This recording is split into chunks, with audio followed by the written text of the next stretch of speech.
His sparring partner, they're practically brothers. They're both previous members of iQHQ, still members of iQHQ. It's kind of like a crew or clan. Sure. Those things that cropped up during the Brawl era. Right. And they've stayed tight through all of that. We have who was once regarded as the best Yoshi in the world, still regarded like such a pinnacle alongside Suarez, who's always been his second banana, the two of them holding it down for the dinosaur.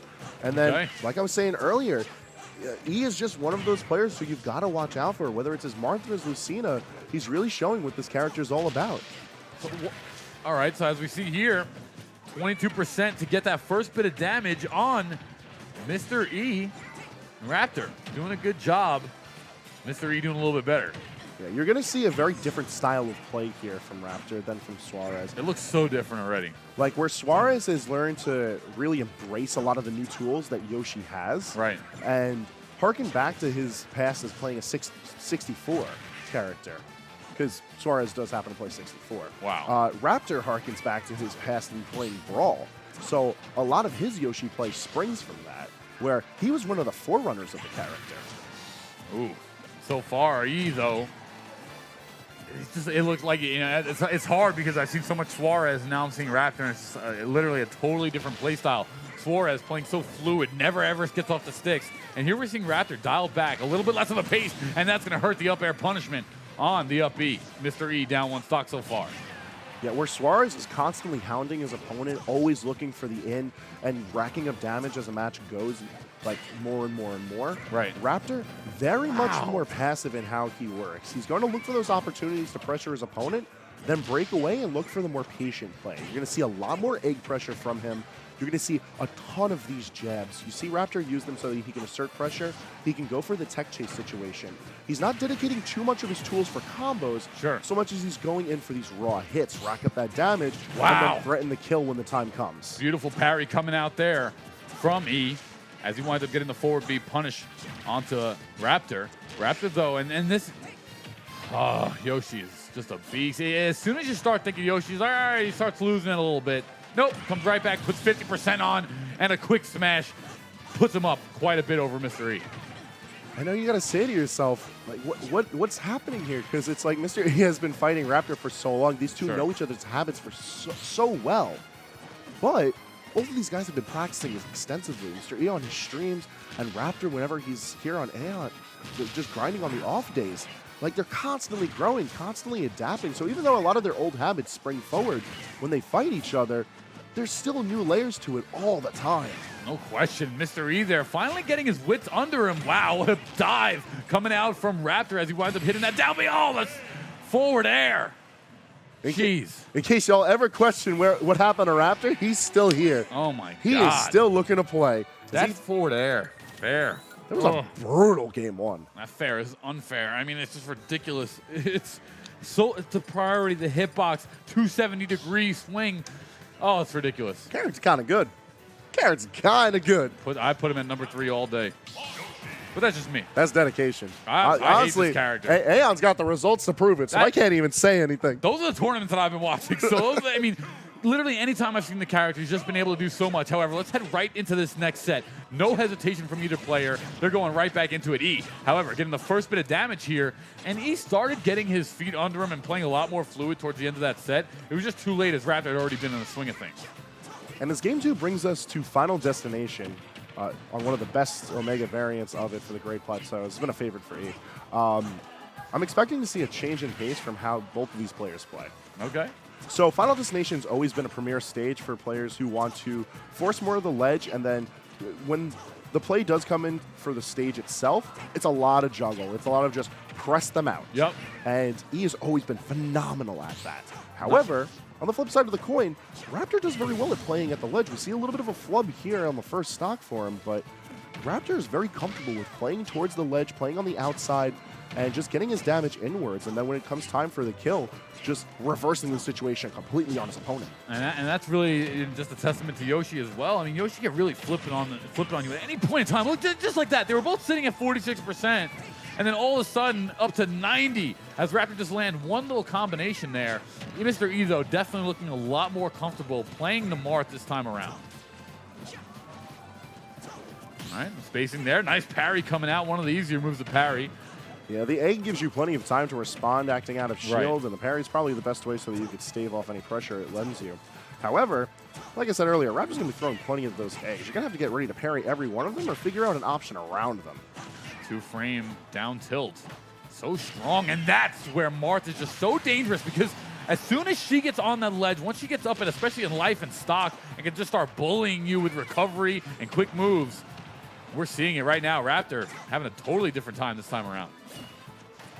It's just a matter of that, like, he knows what to do with Marth's tools. He pressures so well with them. And like I mentioned to you earlier, because I believe this is one of the first times we're seeing his Marth, Marth's sword has a tipper. And with his sword being able to play at the distance that he wants to comfortably, he doesn't really have to worry about the fact that Raptor is able to zone him so well. However, we're seeing a shield break from all of this pressure. Genius play here. Not only uses the stun to walk him towards the ledge, full charge neutral B, and that's going to be it. And that was a totally different game coming out from Mr. E. He looked a little agitated that time. Yeah, man. When he plays to win, he's looking to clean up shop. Like, he's always been like that. And then shield breaks are also just like a premier trait of E's aggression. All right, so we're getting ready now. Third set. That second set definitely went in favor of Mr. E. Pokemon Stadium 2 going to be the map. And we haven't seen a lot of counter-picking on the day from almost anyone. It seems like everyone here at AON really sticks to their mains, plays it out. And that's the type of stuff I just love to see. Yeah, a lot of people were worried with how many characters are in the game and how many legal stages we were looking to get. Right.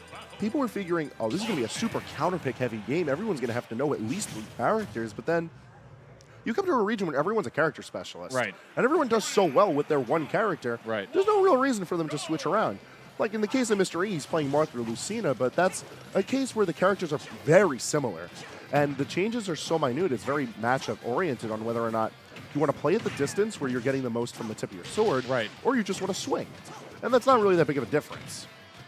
Whereas if you look at someone, say for instance, Stocktaker, who will play Villager, who's a very zone-heavy character, who wants to play at the distance more as he's more comfortable with the projectiles, or Wii Fit Trainer, who's a projectile-oriented character who can also scrap and get on the buttons and come in on you very easily.